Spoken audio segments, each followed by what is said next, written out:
Welcome to Red Hunt, where the unexpected isn't just common, it's part of the ride. I am a 27-year-old male who has a friend we will call Jay, a 25 to 26-year-old female. I met Jay about a year before I met my partner, G, who is 23 years old and female. When I first met Jay, she had a boyfriend. Our friend group included Jay, another female friend, and 3 males, along with Jay's partner. Jay enjoys gossip and drama. Despite having a partner, Jay is flirtatious. She would compliment, tease, and joke flirtatiously with the guys in our group.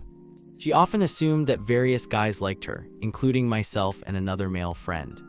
When she was drunk, she would claim that he used to like me about multiple guys, and we typically did not correct her or question her statements. If we did, she would jokingly respond, "Oh, so you're saying I'm not pretty?" After I met G, I introduced her to my friends fairly early on. G knew Jay for about 2 years before Jay began making plans to leave the country. On one occasion, during a group gathering that likely involved drinks, Jay stated again that I used to like her before I met G. I had not prepared G for this comment. I remember apologizing to G for not mentioning earlier that Jay often made such statements. G does not recall me telling her about it. Recently, we discussed that night, and G expressed that she feels hurt by Jay's audacity to say such things to her. G believes that Jay should not be telling people that, as we are in a relationship and Jay needs to understand her boundaries. I share G's feelings and I realize I could have addressed the situation, but I thought avoiding confrontation was the best choice at the time. I can think of 4 other males who Jay has claimed think she is attractive, and none of them have denied it. G believes I should have corrected Jay then, but I thought that not making a scene would spare G additional embarrassment, knowing that Jay thrives on drama. My reasoning for not confronting Jay was based on the understanding that our friend group is aware of Jay's behavior. Am I the antagonist in this situation? Side notes, I suspect Jay was trying to create drama because she was leaving the country soon. G feels that Jay believes she can take her partner if she wants, but Jay is simply embarrassing herself. Dude, honestly, I think you're at fault here for not standing up for your girlfriend. I mean, why let someone disrespect her right in front of you? It's time to show some backbone. If she says something off, just correct her, You could have easily said, "No, I never liked you," and moved on. Don't let her put you on the spot or make your girlfriend feel bad. This isn't just about you, it's about your relationship too. If you don't act now, your girlfriend might think you don't care. So shut it down and change the topic, or just walk away if you have to. Show that you value your girlfriend and your relationship. Am I the jerk for refusing to watch my siblings' YouTube videos even though it's causing drama in my family? My brother is a year younger than me, and he is truly brilliant. He is one of the best sports medicine physical therapists on the West Coast and has a remarkable talent for healing. Unfortunately, he often struggles with his job due to his addiction to YouTube. His entire life revolves around YouTube. He eats, showers, drives, and even sleeps with YouTube playing. I have not seen him without a screen playing a video in over 2 years. He experienced a meltdown when his phone broke and he could not access YouTube for a few hours. He even left Christmas early just to go home and watch it alone. This addiction began to affect me recently. He has always sent me short videos occasionally, which was manageable, but lately, he has started sending me full-length YouTube videos that range from 30 minutes to over 3 hours. He insists that these videos are life-changing and very important for me to watch. Here is the issue: I do not have the time to watch them. I may watch 20 minutes of YouTube a week at most. I am a full-time working professional, active in my community, raising 2 children, co-parenting with my ex, volunteering at their schools, attending all their activities, and somehow squeezing in cycling, golf, gym, and a social life. So I confronted him. I told him that I cannot watch 3-hour YouTube videos and that he should stop sending them to me. I thought this would resolve the issue, but now he is upset and my whole family is criticizing me. I am receiving texts and calls accusing me of being dismissive and unsupportive. They argue that it would not hurt me to watch the videos to make him feel heard. Everyone is making it seem like I am being unreasonable. However, I feel like I am being gaslit. I love my brother, but I do not think it is reasonable to expect a grown man with a full life to sit through hours of videos just because someone else is obsessed with them. Am I the antagonist? Loki, you really didn't do anything to deserve that criticism. I mean, it sounds like your brother is totally gaslighting you. You've got every right to spend your time however you want, just like he does. If he wants to binge on YouTube, that's on him, but he can't expect you to do the same. Those videos might change his life, but they don't have to do anything for you. Maybe you should ask your family why they're siding with him instead of considering your busy schedule. It's kind of odd that they think his needs are a bigger deal than yours.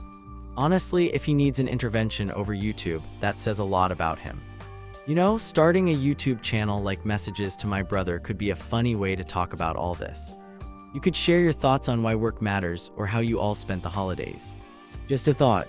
Am I the jerk? I stopped talking to someone after being stood up and ignored for days. They insist it's not personal and still want to meet. I tried online dating and started talking to a man. We hit it off immediately and had really good conversations. At one point, he began to disappear. Initially, it was every 1 to 2 days, but then it turned into 2 to 3 or more days at a time. I did not think much of it at first because we were just connecting through a dating app, and I did not expect him to text back all day, every day. I thought this behavior was normal. Just when I thought he had lost interest or ghosted me, he would reappear and ask about my day. I would reply, we would talk for a bit, and then he would disappear mid-conversation again. This pattern continued for a while, and I began to lose interest. One day, he mentioned he was sorry for disappearing and explained that he was having a rough time with borderline personality disorder and depressive thoughts. I decided to give him space and reassured him that I was available if he ever needed to talk. I also mentioned that I have friends with borderline personality disorder and understand how difficult it can be. Things seemed okay for a while. He would still disappear, but one day he proposed that we meet in person to clear the air. I texted him some times and places to see what would work best for us, especially for me since I rely on public transportation and he owns a car. We finally agreed on a day, and he said he would check his work schedule and get back to me to arrange a time. On the day we agreed upon, I woke up, took a shower, styled my hair, picked out my clothes, and waited for a text that never came. I ended up going out with my best friend instead. He finally texted me at 12:30 a.m. explaining that his phone had been dead all day, which is why he had not contacted me. I ignored that message, but the next day he texted again, apologizing and asking if I could please talk to him. I explained how I felt and his apology seemed sincere, so I accepted it and we continued talking. When he disappeared again mid-conversation, it did not strike me as strange. The next time he showed up, roughly 4 days later, he suggested we call. We scheduled a time and I texted him when I was ready, but there was dead silence on his end. After that, our texting became sporadic since he struggled to maintain a conversation without disappearing, so I continued with my life. More than a week later, he reappeared and mentioned that he would like to speed up our meeting. This seemed odd to me because he was the one who had been delaying it initially. I considered blocking him but did not want to be unkind, so I was honest and told him that this was it for me. He was shocked and expressed that he liked me a lot but assumed it was not mutual. He then tried to gaslight me with comments such as, all I asked for was for you to be understanding, and I already told you I am struggling. I understand that borderline personality disorder is challenging, and I have experienced some dark phases myself, but I have never acted this way with anyone, and nobody has treated me this way while using their condition as an excuse. I feel good about standing up for myself, but I cannot help but wonder if I was too harsh and should have been more understanding and given him one more chance. So am I the antagonist? Honestly, you did nothing to deserve that criticism. I mean, it sounds like he's only thinking about his own time, not yours, and that's just not cool. If his phone was dead all day, he could have found a charger somewhere, right? Seriously, it's not that hard to borrow one from someone. His excuse feels pretty weak, and he should have come up with something better. Don't let him make you feel guilty for feeling some type of way. He clearly doesn't care about your feelings. If this is the effort he's putting in now, it's probably going to get worse later. It's better to realize that early on. You can empathize with his mess without wanting to date him. So just think about whether you really want to invest more time in this. Am I the jerk for telling my friend they can't go to my birthday party after inviting them? I am turning 16 on Friday, and I am having a party with many of my friends. I am very excited about this event because I have been in virtual school since the pandemic, and I have not had any real friends since before then. I really wanted to celebrate with my friends. One of the people I invited is Rosie. Rosie and I have not been friends for long. We have known each other since December, and we have biology class together. In February, my brother started dating Lucas, and Rosie and I became friends with him. After we met Lucas, Rosie changed her behavior. She told me that she does not smoke, steal, fight, or cheat. However, when Lucas started discussing those topics, she suddenly claimed she did all of those things and acted as if it was unusual not to engage in such behaviors. She looked at me while saying this because she knew that I do not participate in those activities. I am not interested in those behaviors, but I do not judge others except for stealing and cheating. I simply choose not to engage in those activities. I would not have judged Rosie if she had been honest from the beginning, but I do judge her for lying. I never commented on her choices. I do not care what she does unless it causes her harm or she tries to pressure me into anything. I know that Rosie does not like Lucas as she has another crush, so I do not understand why she changed her attitude. Lucas is going to my party since it is a joint event with my brother, and he has been invited for a while. Rosie found out yesterday and texted me asking about the party. I inquired why she was asking, as I had already invited her back in February before we met Lucas. She told me that she does not like going places. I felt sad but did not push the issue. Now she is saying she wants to attend, but I did not make plans for her since she previously indicated she does not like going places and never followed up. The party is on Friday, so it is too late to change anything. She claims she never said no, only that she does not like going places, but now she says she realized she wants to go. She is upset that I did not accommodate her just in case she changed her mind, which does not make sense to me. She informed Lucas and now he says he is not attending because he believes I am being unfair. My brother is angry, although I do not think he knows the full story, only that his boyfriend is not coming due to my actions. He told our parents and they are upset too, so they canceled my birthday cake. I feel terrible. I dislike when people are angry with me and now 5 people are upset and I do not know what to do. I think Rosie only wants to attend because Lucas is going. She accuses me of victimizing myself and not considering her feelings. I know I invited her and I am aware she never explicitly said no, but does not liking to go places seem closer to a no than a yes? Am I wrong for not making plans for her just in case? Should I try to accommodate her now? Maybe I could if I talked to my parents, but I really dislike changing plans at the last minute. Perhaps that is selfish of me. You didn't do anything to deserve that criticism. I mean, your friend is clearly into Lucas, and honestly, that's a huge red flag. It's kind of off that Lucas would cancel plans just because of her. Rosie seems like trouble, and it's probably best to cut ties with her now. It's a shame your folks got involved and canceled your cake, though. You should definitely talk to them and your brother about what's really going on. Both Rosie and Lucas are acting pretty suspicious, and your brother might not even see it. It's totally okay to have multiple crushes, but her vibe is definitely crossing a line. You could mention to your folks that her actions around Lucas have made you uncomfortable, which is why you didn't want to help her at the last minute. Overall, you're not in the wrong here. They really need to wake up to what's happening. Am I the jerk for friend injuring my cat while I was away? I recently returned from a holiday, during which my best friend of 10 years agreed to take care of my cats. She was supposed to visit every other day to feed them, provide water, and change their litter. I believed they would be fine since they had each other for companionship. When I returned home, I found the litter box situation was unacceptable. There was dirty cat litter all over the toilet seat, which I had to clean before I could use it. The litter scoop was left in the bathroom sink, and litter was scattered everywhere, including my doorstep and my neighbor's doorstep. Piles of litter were also found beside the litter boxes, which had not been put back properly. Additionally, several plants were knocked over, leaving dry soil spread across my carpet, and there was water all over the kitchen floor. The most concerning issue was that both cats were very thirsty. Upon checking their water, I discovered that the bowl they used most often was old and full of flies.